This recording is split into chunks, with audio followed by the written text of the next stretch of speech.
Hello student, आप सभी का स्वागत है नेशनल एजुकेशन हब में।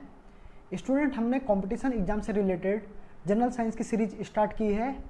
इसी सीरीज को आगे बढ़ाते हुए आज हम लाइट को डिस्कस करेंगे। इससे पहले हम इलेक्ट्रिसिटी को ऑलरेडी डिस्कस कर चुके हैं, आप प्लेलिस्ट में जाके देख सकते हैं। अगर वीडियो अच्छा लगे तो वीडियो को लाइक करें एंड चैनल को सब्सक्राइब करें। तो स्टूडेंट, स्टार्ट करते हैं। की फॉर्म होती है जो वेव के फॉर्म में ट्रेवल करती है one place to another place, और जो लाइट का पाथ होता है इसको हम बोलते हैं रे, और ग्रुप ऑफ रे को हम बोलते हैं बीम, और लाइट की स्टडी को हम बोलते हैं ऑप्टिक्स। तो जो लाइट ट्रेवल करती है one place to another place, वो इस तरीके से वेव के फॉर्म में ट्रेवल करती है। ठीक है, जैसे जो सन से हम तक जो रे लाइट आती है तो वो इस तरीके से ही ट्रेवल करके आती है। ठीक है, और जो इसका जो पाथ होता है वो इस तरीके के रे के फॉर्म में होता है ये। और जो ग्रुप ऑफ रे होता है इसको हम बोलते हैं बीम। अगर ये सिंगल होगा तो इसको हम बोलेंगे रे, और ग्रुप ऑफ रे को हम क्या बोलेंगे, बीम। ठीक है,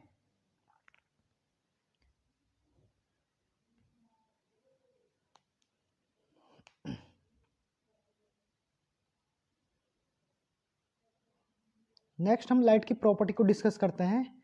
तो फर्स्ट प्रॉपर्टी है लाइट की कि लाइट क्या होती है, एनर्जी की फॉर्म होती है। सेकंड प्रॉपर्टी क्या होती है कि लाइट क्या होती है, एक स्ट्रेट लाइन में चलती है। थर्ड प्रॉपर्टी क्या होती है कि लाइट को ट्रेवल करने के लिए किसी भी मीडियम की जरूरत नहीं होती है। फोर्थ मोस्ट इंपॉर्टेंट है, जो स्पीड ऑफ लाइट होती है वो 3 × 10⁸ होती है। फिफ्थ क्या है कि जो डिफरेंट डिफरेंट कलर होते हैं लाइट के, वो डिफरेंट डिफरेंट वेवलेंथ और डिफरेंट डिफरेंट फ्रीक्वेंसी के कारण होते हैं। ठीक है, तो आपको ये जो प्रॉपर्टी है लाइट की ये याद होनी चाहिए। मेन इसमें से ये थर्ड वाली है कि लाइट की स्पीड 3 × 10⁸ मीटर पर सेकेंड होती है। और एक नेक्स्ट जो लाइट का डिफरेंट डिफरेंट कलर होता है वो डिफरेंट डिफरेंट वेवलेंथ और डिफरेंट डिफरेंट फ्रीक्वेंसी के कारण होता है। ठीक है, नेक्स्ट टॉपिक है reflection of light. Reflection of light क्या होती है, जब कोई लाइट की रे किसी स्मूथ सरफेस पर टकराती है और उसी मीडियम में वापस चली जाती है, तो इसको हम बोलते हैं रिफ्लेक्शन ऑफ लाइट। आप इसको ऐसे समझिए, ये कोई रे आई और इस स्मूथ सरफेस पे टकराई और इसी मीडियम में वापस चली गई, तो इसको बोलेंगे हम रिफ्लेक्शन ऑफ लाइट। और इसमें हमको 2-3 पॉइंट याद होने चाहिए। फर्स्ट तो यही है कि जो ये रे आ रही इसको हम बोलते हैं इंसिडेंट रे, जो टकरा के वापस जा रही इसको बोलते हैं हम रिफ्लेक्टेड रे। और जहाँ पे ये दोनों पॉइंट जॉइंट होते हैं, यहाँ पर से एक परपेंडिकुलर हम जॉइंट करते हैं, इसको हम बोलते हैं नॉर्मल। ठीक है, तो आपको ये तीनों पॉइंट पता होने चाहिए। सेकंड होता है जो ये इंसिडेंट रे है और परपेंडिकुलर है, इसके बीच का जो एंगल होता है इसको बोलते हैं हम इंसिडेंट एंगल, इसको हम आई से डिनोट करते हैं। और जो ये रिफ्लेक्टेड रे है और जो ये परपेंडिकुलर है, इसके बीच के एंगल को हम बोलते हैं रिफ्लेक्टेड एंगल, इसको हम आर से डिनोट करते हैं।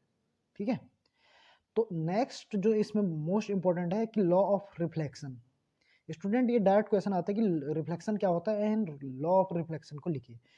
तो लॉ ऑफ रिफ्लेक्शन में दो लॉ होते हैं। फर्स्ट तो ये होता है कि जो इंसिडेंट एंगल होता है वो रिफ्लेक्टेड एंगल के इक्वल होता है। आप ये डायग्राम में देखिए, जो इंसिडेंट एंगल है ये और जो रिफ्लेक्टेड एंगल है ये दोनों इक्वल होंगे। इंसिडेंट एंगल क्या होगा, जो इंसिडेंट रे और ये नॉर्मल के बीच का बनता है उसको हम बोलते हैं इंसिडेंट एंगल। जो ये रिफ्लेक्टेड रे है और नॉर्मल है, इन दो के बीच का जो एंगल बनेगा उसको हम बोलते हैं रिफ्लेक्टेड, इसको हम आर से डिनोट करेंगे, इसको हम आई से। तो फर्स्ट क्या है, दोनों इक्वल होंगे। सेकंड लॉ क्या है कि जो ये इंसिडेंट रे है और जो रिफ्लेक्टेड रे है और जो ये नॉर्मल है, ये तीनों एक ही पॉइंट पे जॉइंट होते हैं।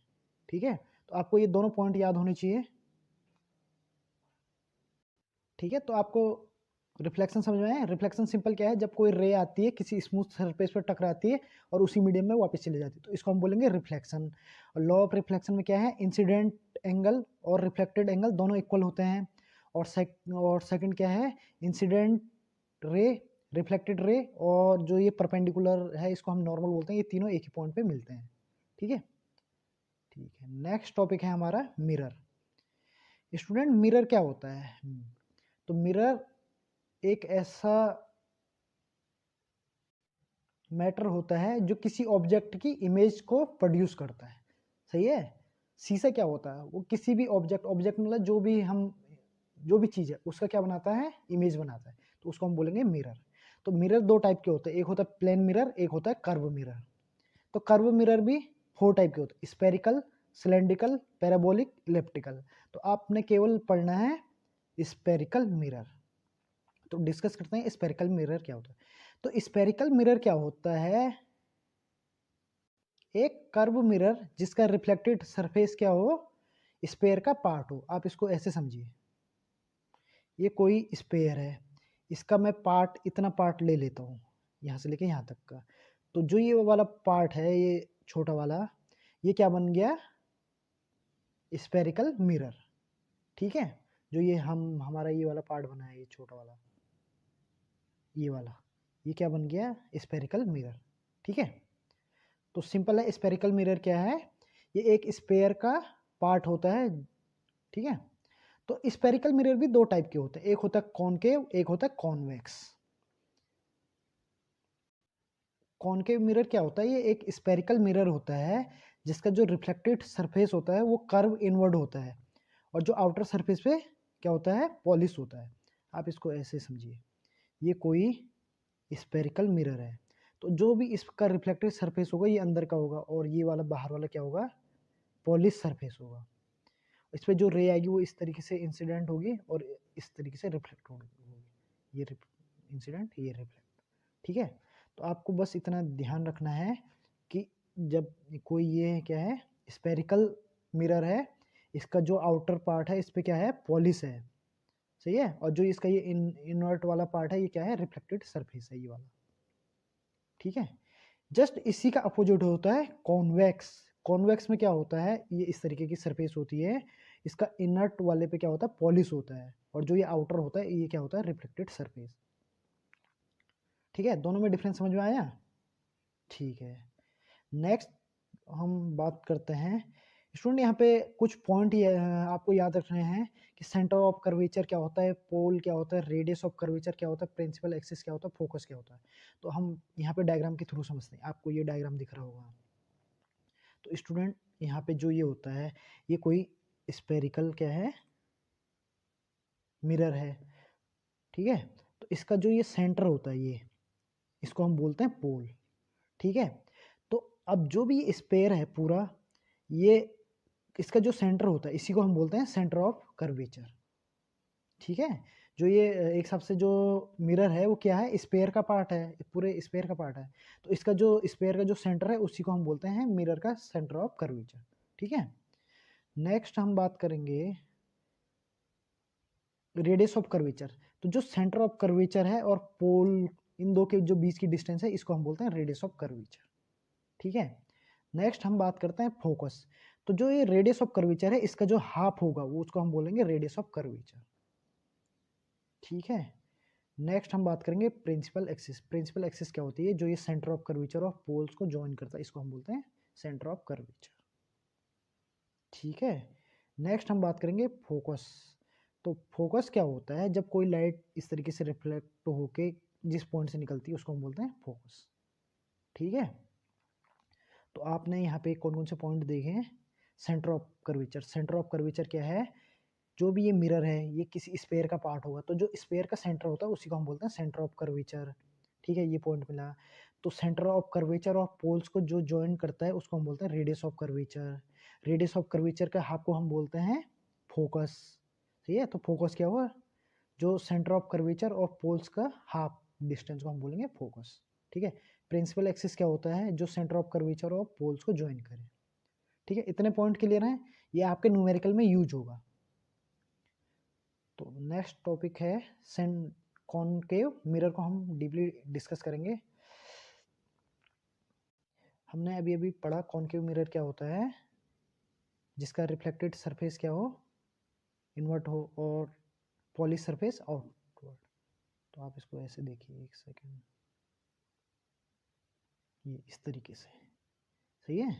तो ये इसका क्या है, इनर्ट सरफेस है जिस पे रिफ्लेक्ट हो रहा है, और जो ये आउटर सरफेस है इस साइड से पॉलिश होगा। ठीक है, तो आपको इसके यूज इंपॉर्टेंट है कि सीधे डायरेक्ट आएगा कि कॉनकेव मिरर के यूज। ठीक है, तो फर्स्ट यूज तो ये होता है कि इसका यूज होता है कहाँ, सैलून में शेविंग के लिए और किसके लिए, मेकअप के लिए। फर्स्ट यूज ये है। सेकंड यूज क्या है, इसका यूज होता है टॉर्च, सर्च लाइट और हेडलाइट में। थर्ड यूज क्या है कि इसका यूज होता है सोलर कुकर में।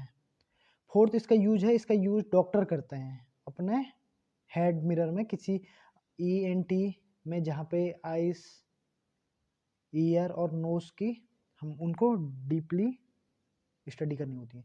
तो आप यहाँ पे ये डायग्राम देखिए, यहाँ पे देखिए, तो यहाँ पे फर्स्ट क्या है, सेविंग हो रही है। सेकंड क्या है, जो टॉर्च का में इसका यूज हो रहा है। थर्ड क्या है, डॉक्टर इसका यूज कर रहे हैं। ठीक है, ये इस तरीके से आपको ये डायग्राम से एकदम क्लियर हो जाएगी कि ये कौन केव का यूज कहाँ पे है। ठीक है स्टूडेंट, तो यहाँ पर से एक तो डायरेक्ट ये क्वेश्चन बनेगा कि मेकअप में या सेविंग में कौन से मिरर का यूज हो रहा है। ठीक है, सेकंड आपको बनेगा कि सोलर कुकर में कौन से मिरर का यूज हो रहा है।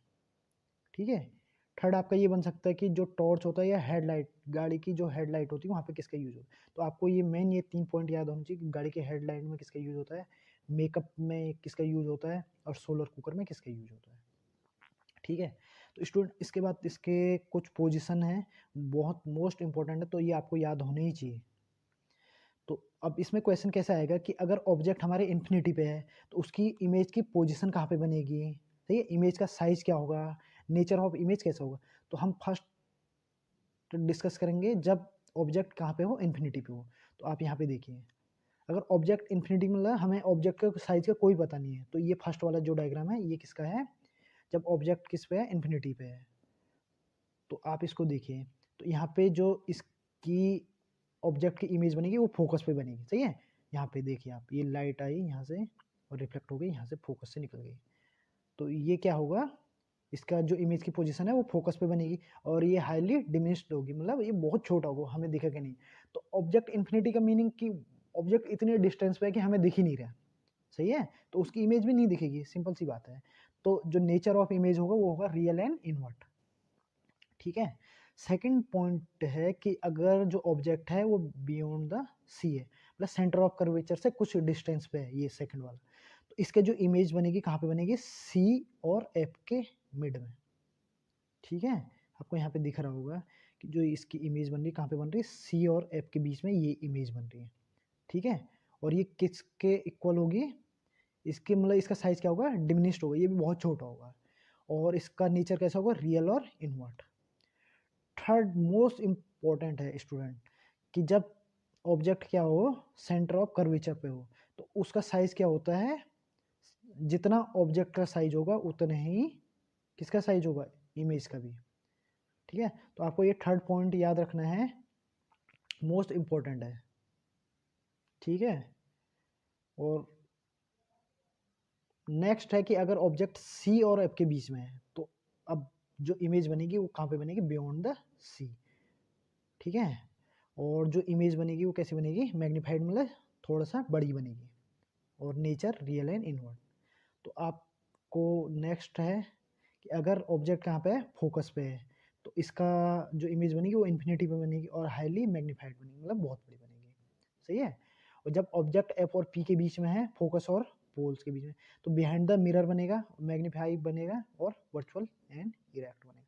तो आप यहाँ पे देख रहे होंगे ये दोनों एक दूसरे के वो हैं, क्या है, इनवर्सली प्रोपोर्शनल। अगर ऑब्जेक्ट इन्फिनिटी पे है तो इमेज फोकस पे है, और अगर ऑब्जेक्ट किस पे है, फोकस पे है, तो इमेज कहाँ पे बन रही, इन्फिनिटी पे। सही है, और सेकंड आप ये देखिए, अगर यहाँ पे आपका ऑब्जेक्ट कहाँ पे है, एफ और पी, मतलब फोकस और पोल, तो आपका बन रहा है यहाँ पे बिहाइंड द मिरर। तो आपको ये पॉइंट याद रखने हैं, एक तो ये थर्ड वाला कि अगर ऑब्जेक्ट सेंटर ऑफ कर्वेचर पे है तो इमेज भी सेंटर ऑफ कर्वेचर पे बन रही है। सही है, तो आप ये सभी पॉइंट याद रखिए, और इनका ये डायग्राम भी आपको पता होना चाहिए। ये फर्स्ट वाला है जब इन्फिनिटी पे है, सेकंड वाला बियॉन्ड द कर्वेचर है, थर्ड वाला सेंटर ऑफ कर्वेचर पे है। ठीक है, तो इसी तरीके से आपको ये 6 के 6 डायग्राम याद होने चाहिए, मोस्ट इंपॉर्टेंट है स्टूडेंट। नेक्स्ट टॉपिक है हमारा कॉन्वेक्स मिरर। तो कॉन्वेक्स मिरर कैसा होता है, आपने देखा इस तरीके का होता है, जिसका जो रिफ्लेक्टेड सरफेस होता है ये आउटवर्ड वाला होता है, इस तरीके से वाला, और इसका पॉलिश कौन सा होता है, इनवर्ट वाले सरफेस पे इसकी पॉलिश होती है। स्टूडेंट कॉन्वेक्स मिरर के यूज मोस्ट इंपॉर्टेंट, तो जो डायरेक्ट क्वेश्चन आएगा कि जो व्हीकल होता है उसमें रेयर व्यू के लिए किसका यूज होता है, तो इसका होता है कॉन्वेक्स मिरर। ठीक है, आप ये डायग्राम में देखिए। ये सेकंड है कि जहाँ पे भी जैसे शार्प मोड़ होते हैं इस तरीके वाले, तो वहाँ पे किसका यूज होता है, कॉन्वेक्स मिरर का। ये आपने इस तरीके से डायग्राम देखे होंगे। ठीक है, बहुत सी जगह में ये लगे होते हैं। इसका यूज क्या होता है कि अगर कोई गाड़ी आ रही है तो उससे हमें पहले ही पता चल जाएगा मोड़ पे से। तो आपको ये दोनों यूज याद होने चाहिए। ठीक है, तो स्टूडेंट इसके भी कुछ पोजीशन है। अगर इन्फिनिटी पे होगा तो इमेज कहाँ पे बनेगा, फोकस पे। और कैसा होगा, हाईली डिमिनिश्ड। और सेकंड आपको अगर ये फोकस और पोल के बीच में कब बनेगा, जब ऑब्जेक्ट कहाँ है, इन्फिनिटी और पोल के बीच में। तो आपको ये 2 पॉइंट याद होने चाहिए। इसमें मेन पॉइंट तो क्या है कि इसके यूज। ठीक है, आपको यहाँ पे डायरेक्ट क्वेश्चन ये 2 बनेंगे। सही है।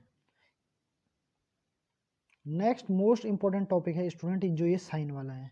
यहाँ पे आपको केवल इतनी चीज याद रखनी है। अगर कॉन्वेक्स मिरर है तो u की वैल्यू आप माइनस लोगे, सही है, v की वैल्यू प्लस लोगे और फोकस प्लस लोगे।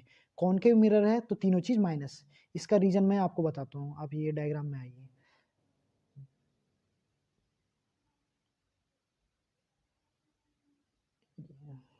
यहाँ पे आपने इस तरीके से कोऑर्डिनेट ज्योमेट्री पढ़ी है। इसको हम बोलते हैं ओरिजिन, जिसके पॉइंट होते हैं 0 0, और इस साइड को सब चीज़ें प्लस में होती हैं। ठीक है, और इस साइड को सब चीज़ें माइनस में होती हैं। ठीक है, ये भी प्लस में होता है वाई एक्सिस, ये माइनस का वाई एक्सिस होता है। ठीक है, तो सेम चीज़ यहाँ पे जो ये P है, तो ये किसका काम करता है, ओरिजिन का काम करता है। ठीक है, तो ऑब्जेक्ट हर टाइम पे क्या होगा, इस यहाँ पे होगा। सही है, तो ये मिरर है, तो अब क्या होगा, इसलिए हम इसको माइनस कर लेंगे। ठीक है, और अगर इसका जो इमेज बनेगी वो इधर ही बनेगी, लेफ्ट हैंड साइड में। अगर ये पोल्स के लेफ्ट हैंड साइड में इसकी इमेज बनेगी तो ऑब्जेक्ट का इमेज क्या होगा, निगेटिव। सही है, फोकस भी यहीं पे बनेगा तो क्या हो जाएगा, निगेटिव। तो जो ये कॉन्वेक्स मिरर होता है इसमें यू तो माइनस का होता है और वी और एफ प्लस, और जो कॉनकेव में तीनों चीज़ें माइनस। तो ये आपको ये तीनों चीज़ें पता होनी चाहिए। अब यहाँ पर से एक इम्पोर्टेंट टर्म है मिरर का फॉर्मूला। तो मिरर का फॉर्मूला क्या होता है, 1/f equal to 1/u plus 1/v। F क्या है, फोकस, यू क्या है, ऑब्जेक्ट की डिस्टेंस कहाँ पर से, मिरर से। ठीक है, ये कोई मिरर है, मैंने यहाँ से इसको 5 सेंटीमीटर के डिस्टेंस पे रखा तो यू की वैल्यू क्या होगी, 5। सही है। नेक्स्ट ये वी क्या होता है, ये कोई मिरर है और ये यहाँ पे कोई ऑब्जेक्ट है जो 5 मीटर पे है और इसकी इमेज बन रही 2 सेंटीमीटर डिस्टेंस पे मिरर से, तो ये क्या हो गया, वी। ठीक है, एफ क्या होती है, फोकस। तो आपको ये 1/f equal to 1/u plus 1/v याद होना चाहिए। ये किसकी इक्वेशन है, मिरर की। नेक्स्ट टॉपिक है मैग्निफिकेंस। मैग्निफिकेंस क्या होता है, जूम। सिंपल सा, जैसे हम जूम करते हैं कैमरे को तो वो क्या हो जाता है, मैग्निफिकेंस। स्टूडेंट इसका आपको फॉर्मूला याद होना चाहिए कि ये किसका रेशियो होता है, height of image upon height of object. सही है, और इसको हम दूसरे तरीके से भी कैलकुलेट कर सकते हैं, वो है distance of image upon distance of object. सही है, तो इसको हम न्यूमेरिकल में डायरेक्ट यूज करेंगे, दोनों को इक्वल रख के। इनमें से आपको ये तीन चीज़ें, कोई सी भी 3 चीज़ें दी होगी, वी, यू और हाइट ऑफ इमेज, तो आपको हाइट ऑफ ऑब्जेक्ट निकालनी होगी। सही है, तो इस तरीके से आपको यहाँ पर से कोई सी भी 3 चीज़ें दी होंगी और एक चीज़ आपको फाइंड आउट करना होगा। तो आपको ये फॉर्मूला याद होना चाहिए कि जो हाइट ऑफ इमेज है अपॉन हाइट ऑफ ऑब्जेक्ट है equal to distance of image upon distance of object. बस यहाँ पे माइनस का साइन होगा। ठीक है, तो ये चीज़ें आपको याद होनी चाहिए। अब हम इसके न्यूमेरिकल की बात करते हैं। स्टूडेंट फर्स्ट तो सिंपल न्यूमेरिकल बनेगा, रेडियस ऑफ कर्वेचर आपको दिया है और आपको फोकस लेंथ निकालनी है। तो हमने वहाँ पे डिस्कस किया था कि फोकस लेंथ क्या होती है, रेडियस ऑफ कर्वेचर का हाफ होती है। ठीक है, आपने इस तरीके के डायग्राम देखा था और इसके जो सेंटर था वो क्या था, सेंटर ऑफ कर्वेचर। तो ये वाली डिस्टेंस होती है रेडियस ऑफ कर्वेचर और इसका जो हाफ होता है वो होता है फोकस लेंथ। ठीक है, तो आपको ये फॉर्मूला याद होना चाहिए कि फोकल लेंथ क्या होता है, रेडियस ऑफ कर्वेचर का हाफ होता है। नेक्स्ट क्वेश्चन है कि यहाँ पे आपको फोकस लेंथ दी है तो आपको क्या निकालना है, रेडियस ऑफ कर्वेचर। तो रेडियस ऑफ कर्वेचर क्या होता है, 2 टाइम ऑफ फोकल लेंथ। ठीक है, तो सिंपल, दोनों न्यूमेरिकल आसान है, 1 नंबर के लिए बन सकते हैं। तो आपको ये है refraction of light. Refraction of light क्या होती है, जब लाइट की रे किसी वन मीडियम से किसी अनदर मीडियम में ट्रेवल करती है तो उसको हम बोलते हैं रिफ्रैक्शन ऑफ लाइट। आप इसको ऐसे समझिए, यहाँ पे कोई लाइट की रे इनसाइड हुई और ये यहाँ से रिफ्रैक्ट होकर किसी अनदर मीडियम में चलेगी, तो ये हो गया रिफ्रैक्शन ऑफ लाइट। ये एयर हो सकता है और ये दूसरा वाटर हो सकता है, ग्लास हो सकता है, कोई भी हो सकता है। तो यहाँ पे दोनों डिफरेंट डिफरेंट मीडियम होंगे, ठीक है। अब नेक्स्ट आता है लॉ ऑफ रिफ्रैक्शन। यहाँ पे 2 लॉ हैं रिफ्रैक्शन के। फर्स्ट तो यही है इंसिडेंट रे, रिफ्रैक्टेड रे, और जो नॉर्मल होगा वो तीनों एक ही पॉइंट पे होगा। ये देखिए, ये होता है इंसिडेंट रे, ये होता है इनका नॉर्मल, सॉरी, ये होगा इंसिडेंट रे, ये होगा नॉर्मल, और ये होगा रिफ्रैक्टेड रे, ठीक है। तीनों एक ही पॉइंट पे मीट करेंगे, फर्स्ट ये। सेकंड क्या है, जो ये एंगल होता है इसको इंसिडेंट एंगल बोलते हैं और इसको रिफ्रैक्टेड एंगल बोलते हैं।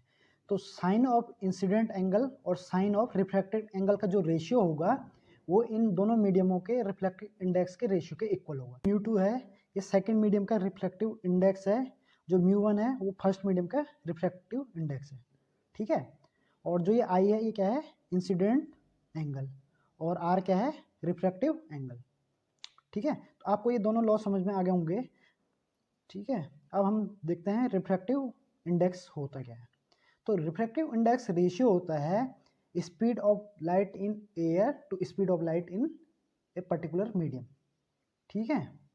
तो आप इसको सिंपल ऐसे समझ सकते हो कि लाइट की जो स्पीड होगी एयर में और जो लाइट की किस स्पीड होगी किसी पर्टिकुलर मीडियम में, उन दो का जो रेशियो होगा वो क्या होगा, रिफ्लेक्टिव इंडेक्स, ठीक है। तो आपने देखा कि रिफ्रैक्शन क्या होता है, जब लाइट की रे किसी वन मीडियम से किसी अनदर मीडियम में ट्रेवल करती है, ठीक है।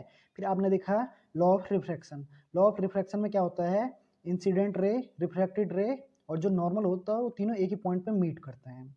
सेकंड लॉ आपने क्या देखा, जो इंसिडेंट एंगल का जो साइन ऑफ इंसिडेंट एंगल और साइन ऑफ रिफ्लेक्टिव एंगल का जो रेशियो होता है वो रिफ्लेक्टिव इंडेक्स के रेशियो के इक्वल होता है, ठीक है। इसी को स्नेल्स लॉ भी कहते हैं। डायरेक्ट क्वेश्चन आएगा कि स्नेल्स लॉ क्या होता है, तो आप डायरेक्ट बोलोगे it is the ratio of sine incident angle to the sine reflective angle equal to the ratio of reflective index of two medium, ठीक है। तो ये डायरेक्ट आपका स्नेल्स लॉ भी होता है। इसके लिए आपको ये फॉर्मूला याद होना चाहिए और यहाँ पे ये पता होना चाहिए कि μ2 क्या है और μ1 क्या है, ठीक है। नेक्स्ट आपने यहाँ पे रिफ्लेक्टिव इंडेक्स देखा। रिफ्लेक्टिव इंडेक्स क्या था, ratio of light speed in air to the ratio of light speed in particular medium. ये आपको इसके कुछ न्यूमेरिकल दिखाता हूँ, उससे आपका ये पूरा टॉपिक क्लियर हो जाएगा, ठीक है। फर्स्ट आपका यहाँ पे न्यूमेरिकल है, speed of light in air ये है 3 × 10⁸, speed of light in glass ये है 2 × 10⁸। तो हमने बोला रिफ्लेक्टिव इंडेक्स क्या होता है, speed of light in air और speed of light in particular medium, तो इन दो का जो रेशियो होगा वही क्या होगा, रिफ्लेक्टिव इंडेक्स। तो आपने ये वैल्यू पुट की, यहाँ से ये 10⁸ से 10⁸ कट हो गया, तो आपका 3/2 बचा। इसको जब आप कैलकुलेट करोगे तो ये 1.5 आएगा, ठीक है।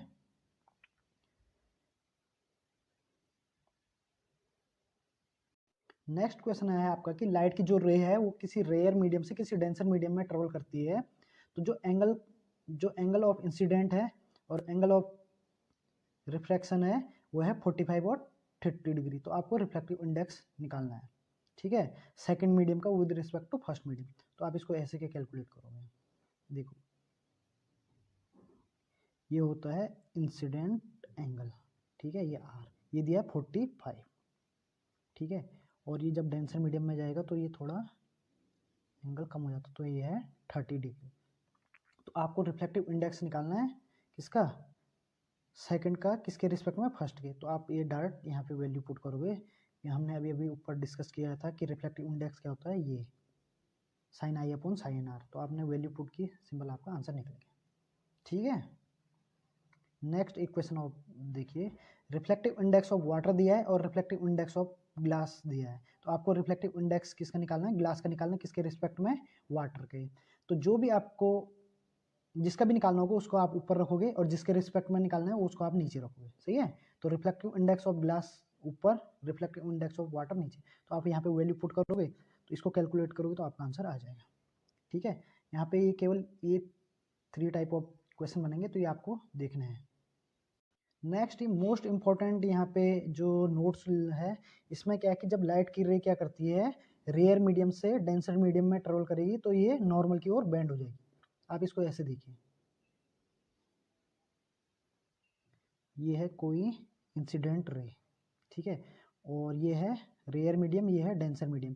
तो जब भी लाइट रेयर से डेंसर में ट्रेवल करती है तो ये हल्का सा बेंड हो जाती है, किसकी ओर, नॉर्मल की ओर, ठीक है। एग्जाम्पल, आप अगर एयर से वाटर की ओर जाओगे तो जो लाइट होगी वो बेंड हो जाएगी, ठीक है। नेक्स्ट क्या है, जब आपकी जो रे है वो डेंसर से कहाँ में जाएगी, रेयर में, तो वो क्या हो जाएगी, बेंड हो जाएगी, किस साइड को, नॉर्मल से थोड़ा अवे।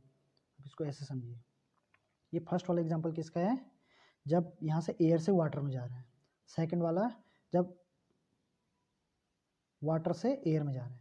तो आप ये देखिए, अगर यहाँ पे एग्जांपल के लिए वाटर है, सही है, तो आपको चलना तो इस तरीके से था, लेकिन आपकी जो रे है वो कैसे चलेगी, वो इस तरीके से जाएगी, ठीक है। एक बार और समझिए, ये इम्पोर्टेंट है। फर्स्ट में क्या है, जब आप यहाँ पे रेयर है, यहाँ पे डेंसर है, तो आपने चलना तो इस तरीके से सीधे, लेकिन क्या होगा कि आप जब रेयर से डेंसर में जाओगे तो आप थोड़ा ये बेंड हो जाओगे इस तरीके से, ठीक है। नेक्स्ट में क्या था कि जब आप क्या करते हो, डेंसर से रेयर में चलते हो, तो डेंसर में आपको चलना तो सीधे इस तरीके से था, ठीक है, लेकिन आप जब डेंसर से रेयर में जाओगे तो आप हल्का सा बेंड इस तरीके से हो जाओगे, ठीक है। तो आपको भी ये 2 पॉइंट क्लियर हो गए होंगे। नेक्स्ट इसमें कुछ क्वेश्चन है वो आप सॉल्व कीजिए। इसमें आपको सिंपल कुछ नहीं करना है, आपको रिफ्लेक्टिव इंडेक्स ही निकालनी है। फर्स्ट क्वेश्चन बोल रहा कि जब लाइट की रे एयर से वाटर की ओर ट्रेवल करेगी तो रे बेंड होगी, और होगी तो किस ओर होगी, मतलब नॉर्मल की ओर होगी या वाटर की। तो जब एयर से वाटर में जाएगी तो एयर क्या है, रेयर मीडियम, वाटर क्या है, डेंसर मीडियम। तो जब भी एयर से वाटर में जाएगी तो नॉर्मल की ओर बेंड हो जाएगी। आप ये डायग्राम के थ्रू समझिए, यह है एयर, सही है, और यहाँ से वाटर की ओर जाएगी तो ये इस तरीके से नॉर्मल की ओर बेंड हो जाएगी, ठीक है। ये होता है रेयर मीडियम, ये होता है डेंसर मीडियम। रेयर में क्या है, एयर, और डेंसर में वाटर, ठीक है। तो जब भी ये अगर रेयर से डेंसर में जाएगी तो क्या होगा, नॉर्मल की ओर बेंड हो जाएगी, ठीक है। नेक्स्ट क्वेश्चन है, रिफ्लेक्टिव इंडेक्स दिया है डायमंड का 2.42। तो इस स्टेटमेंट का मीनिंग क्या है, तो इस स्टेटमेंट का सिंपल सा मीनिंग है कि जो लाइट की स्पीड होगी डायमंड में वो 1/2.42 होगी, ठीक है। आप इसको कैसे देखिए, क्योंकि रिफ्लेक्टिव इंडेक्स आपको दिया है कितना, 2.42। तो ये क्या होता है, रिफ्लेक्टिव इंडेक्स, लाइट की स्पीड इन एयर अपॉन किसी मीडियम, तो यहाँ पे क्या है, डायमंड। तो अब आप डायमंड को इधर भेजोगे और इसको इधर भेजोगे, तो आपकी क्या हो जाएगी, जो डायमंड में जो लाइट की स्पीड हो जाएगी वो 1/2.42 हो जाएगी, सही है। नेक्स्ट क्वेश्चन में आपको दिया है रिफ्लेक्टिव इंडेक्स दिया है 1.15, ठीक है, 1.15, और आपको क्या दिया है, लाइट की स्पीड दी 3 × 10⁸, ठीक है। और आपको ये यहाँ पे इसकी वैल्यू निकालनी है, ये कौन सी है, speed of light in glass. तो अब ये पॉइंट इधर जाएगा, ये यहाँ पे आएगा, तो जब ये डिवाइड हो जाएगा तो इसका आंसर नॉर्मल निकल जाएगा, ठीक है। तो सिंपल क्वेश्चन है, आप इसको सॉल्व कीजिए। इसके जैसे मैंने 1-2 क्वेश्चन ऊपर आपको कराए हैं, तो आप ऊपर से देख सकते हैं। नेक्स्ट क्वेश्चन में भी आपको यहाँ पे रिफ्लेक्टिव इंडेक्स दिया है और इंसिडेंट यहाँ पे साइन आई की वैल्यू दी है, तो आपको यहाँ से किसकी वैल्यू निकालनी है, साइन आर की, ठीक है। ये आपको सिंपल फॉर्मूले में वैल्यू पुट करनी है और आंसर निकल जाएगा। नेक्स्ट टॉपिक है लेंस। तो लेंस क्या होता है, कॉम्बिनेशन ऑफ 2 रिफ्लेक्टिव सरफेस। आप इसको इस तरीके से समझिए, एक रिफ्लेक्टिव सरफेस ये है, सेकंड ये है, तो ये क्या बन गया, लेंस। और ये इस तरीके से भी होते हैं, ठीक है। तो यहाँ पे 2 टाइप के लेंस होते हैं, एक होता है कॉन्वेक्स, एक होता है कॉनकेव। तो अब हम कॉन्वेक्स की बात करते हैं। कॉन्वेक्स लेंस क्या होता है, तो कॉन्वेक्स लेंस क्या होता है, जो मिड में क्या होंगे, थिक, और साइड से थिन, इसको हम बोलेंगे कॉन्वेक्स लेंस, ठीक है। और आपको इसकी एक प्रॉपर्टी याद रखनी है कि ये क्या करता है, जब लाइट की रे आती है तो उनको एक जगह में कन्वर्ज करता है, ये कन्वर्ज मतलब एक जगह में फोकस करता है, ठीक है। ये होता है कॉन्वेक्स लेंस, इसी को हम क्या बोलते हैं, कन्वर्जेंट लेंस, ठीक है। तो आपको इसके यूज पता होने चाहिए। फर्स्ट तो इसका यूज होता है जो ये मोबाइल के कैमरे बनाने में, ठीक है। सेकंड इसका होता है मैग्नीफाइंग लेंस बनाने में। थर्ड इसका यूज होता है microscope, telescope and sliding projector बनाने में। फोर्थ इसका यूज होता है जो ये हाइपरमेट्रोपिया वाला डिफेक्ट होता है आई में, उसको दूर करने में। हाइपरमेट्रोपिया क्या होता है, जब किसी पर्सन को नज़दीक की चीज़ें क्लियर नहीं दिखाई देती, तो उस डिफेक्ट को हम बोलते हैं हाइपरमेट्रोपिया, सही है। उसको दूर करने के लिए कौन सा लेंस यूज होता है, कॉन्वेक्स, ठीक है। तो हमें याद रखना है कि कॉन्वेक्स लेंस का यूज कब होता है, जब किसी पर्सन को नज़दीक की चीज़ें नहीं दिखाई देती है, तो उसके डिफेक्ट को दूर करने के लिए हम कॉन्वेक्स लेंस यूज करते हैं, ठीक है। नेक्स्ट हम बात करेंगे कॉनकेव लेंस। कॉनकेव लेंस क्या होता है, ये इस तरीके का लेंस होता है जो मिड में क्या होता है, थिन और साइड से थिक, ठीक है, इस तरीके से। तो इसको हम बोलेंगे कॉन्वेक्स लेंस। और ये इसकी एक प्रॉपर्टी याद होनी चाहिए, ये डाइवर्जेंट टाइप का होता है। तो जब ये लाइट की रे आती है तो इनको क्या करता है, फैला देता है या कन्वर्ज कर देता है, ठीक है। तो अब इसका हमें एप्लीकेशन देखते हैं, एप्लीकेशन क्या है। तो फर्स्ट एप्लीकेशन इसका क्या है, इसका यूज होता है माइपिया डिफेक्ट को दूर करने के लिए। माइपिया डिफेक्ट क्या होता है, जब किसी पर्सन को दूर की चीज़ें नहीं दिखाई देती है, तो उस डिफेक्ट को हम बोलते हैं माइपिया, सही है। तो उसको दूर करने के लिए किस लेंस का यूज होता है, कॉनकेव, ठीक है। सेकंड इसका यूज होता है टेलीस्कोप बनाने में, ठीक है। तो आपको ये दोनों चीज़ें याद होनी चाहिए। नेक्स्ट मोस्ट इंपॉर्टेंट क्वेश्चन बनेगा यहाँ पे कि कॉन्वेक्स और कॉनकेव लेंस में डिफरेंस। तो अब इसका फर्स्ट पॉइंट तो आपको याद ही है कि जो मिड में थिक होगा वो क्या होगा, कॉन्वेक्स। जो साइड में थिक होगा वो क्या होगा, कॉनकेव, ठीक है। नेक्स्ट ये मोस्ट इंपॉर्टेंट है कि जो कॉन्वेक्स लेंस होता है उसको हम कन्वर्जिंग लेंस बोलते हैं, और जो कॉनकेव लेंस है उसको हम डाइवर्जिंग लेंस बोलते हैं, ठीक है। और नेक्स्ट जो रियल इमेज कौन प्रोड्यूस करता है, कॉन्वेक्स, सही है। वर्चुअल इमेज कौन प्रोड्यूस करता है, कॉनकेव, ठीक है। हाइपरमेट्रोपिया के डिफेक्ट को दूर करने में किसका यूज होता है, कॉन्वेक्स, ठीक है। और माइपिया के डिफेक्ट को दूर करने में किसका यूज होता है, कॉनकेव, ठीक है। इतनी चीज़ें आपको क्लियर होंगी कि लेंस क्या होता है, combination of two spherical reflective surface का कॉम्बिनेशन है, सही है। फिर ये दो टाइप का होता है, कॉन्वेक्स और कॉनकेव, ठीक है। कॉन्वेक्स क्या होता है, जो लाइट को क्या करता है, कन्वर्ज, एक जगह में फोकस करता है, ठीक है। ये मिड में थिक होता है, साइड से थिन होता है, ठीक है। और फिर इसके बाद हमने बात की कॉनकेव। कॉनकेव क्या होता है, जो मिड में थिन और साइड में थिक होता है, और ये लाइट को क्या करता है, डाइवर्ज करता है। फिर हमने ये डिफरेंस देखे, और यहाँ पर से ये डिफरेंस आपको याद होनी चाहिए, ये डायरेक्ट एग्जाम में क्वेश्चन बनेगा, ठीक है। नेक्स्ट मोस्ट इंपॉर्टेंट चीज़ है लेंस फार्मूला। लेंस फार्मूला क्या होता है, 1/f equal to 1/v minus 1/u। तो एफ क्या होता है, लेंस की फोकल लेंथ। वी क्या होता है, इमेज की डिस्टेंस लेंस से। यू क्या होता है, ऑब्जेक्ट की डिस्टेंस किससे, लेंस से। आप इसको ऐसे समझिए, एक लेंस ये है, ठीक है, यहाँ पे कोई ऑब्जेक्ट है, तो ये क्या हो गया, u। तो ऑब्जेक्ट की डिस्टेंस क्या होगी, u। अब इसने इस तरीके से यहाँ पे इसकी इमेज यहाँ पे बनती, तो ये वाली लेंथ क्या होगी, v, ठीक है। तो जो इमेज की डिस्टेंस होगी वो बनेगा v, और जो किसकी ऑब्जेक्ट की डिस्टेंस होगी वो होगा u। और f क्या होता है, f होता है फोकल लेंथ, ठीक है। जो रिफ्लेक्ट होके जो ये जहाँ पे ये मीट करती है प्रिंसिपल एक्सिस को, उसको हम बोलते हैं फोकल लेंथ, ठीक है। तो आपको ये फॉर्मूला याद होना चाहिए। मिरर में क्या डिफरेंस है, मिरर में ये प्लस होता है और लेंस में माइनस। तो आपको ये कंपैरिजन करके याद रखना है, ठीक है। ये मोस्ट इंपॉर्टेंट है, आपके न्यूमेरिकल में ये डायरेक्ट यूज हो गया, इसलिए आपको ये एक एक पॉइंट याद होना चाहिए। जो कॉन्वेक्स लेंस होता है उसमें u माइनस, v प्लस और f प्लस। जो कॉनकेव में उसमें तीनों चीज़ें माइनस। आपका इतने से ही आपका पूरा न्यूमेरिकल बन जाएगा, ठीक है। तो ये मोस्ट इंपॉर्टेंट चीज़ है, ये आपको याद होनी चाहिए कि यहाँ पे साइन कौन कौन से यूज होते हैं लेंस और मिरर में। यही चीज़ें लेंस में यूज होती है, यही चीज़ें मिरर में यूज होंगी, ठीक है। नेक्स्ट टॉपिक है पावर ऑफ लेंस। तो पावर ऑफ लेंस क्या है, किसी लेंस कितने इजिली से लाइट की रे को कन्वर्ज कर दे रहा है या डाइवर्ज कर दे रहा है, उसको हम बोलेंगे पावर ऑफ लेंस, सही है। और ये रेसिप्रोकल होता है फोकल लेंथ के, ठीक है। और इसका जो एसआई यूनिट होती है वो क्या होती है, डायोप्टर। तो यहाँ पर से आपके एक नंबर के लिए डायरेक्ट क्वेश्चन बनेगा कि एसआई यूनिट ऑफ लेंस क्या होगा, डायोप्टर, सही है। और लेंस की पावर क्या होती है कि लेंस कितना इजिली से लाइट की रे को कन्वर्ज कर दे रहा है या डाइवर्ज कर दे रहा है, उसको बोलेंगे हम पावर ऑफ लेंस, ठीक है। आपको ये डेफिनेशन याद होनी चाहिए, और ये मोस्ट इंपॉर्टेंट क्वेश्चन बनता है। इसमें आपको अगर फोकस लेंथ दी है तो आप लेंस का पावर निकाल सकते हो, ठीक है, इजीली। नेक्स्ट क्वेश्चन आपको देखना है, नेक्स्ट टॉपिक है मैग्निफिकेशन। मैग्निफिकेशन क्या होता है? Height of image to height of object. जो इन दो का हाइट का रेशियो है इमेज और ऑब्जेक्ट का, उसको हम बोलते हैं मैग्निफिकेशन। ठीक है। Distance of image to distance of object, इन दो का रेशियो भी क्या हो गया? मैग्निफिकेशन। आपको बस लेंस और मिरर में एक डिफरेंस देखना, जो लेंस में होता है उसमें ये m क्या होता है? v अपॉन यू के इक्वल होता है, लेकिन जब मिरर की बात करेंगे तो ये माइनस आ जाता है यहाँ पे, माइनस का v अपॉन यू।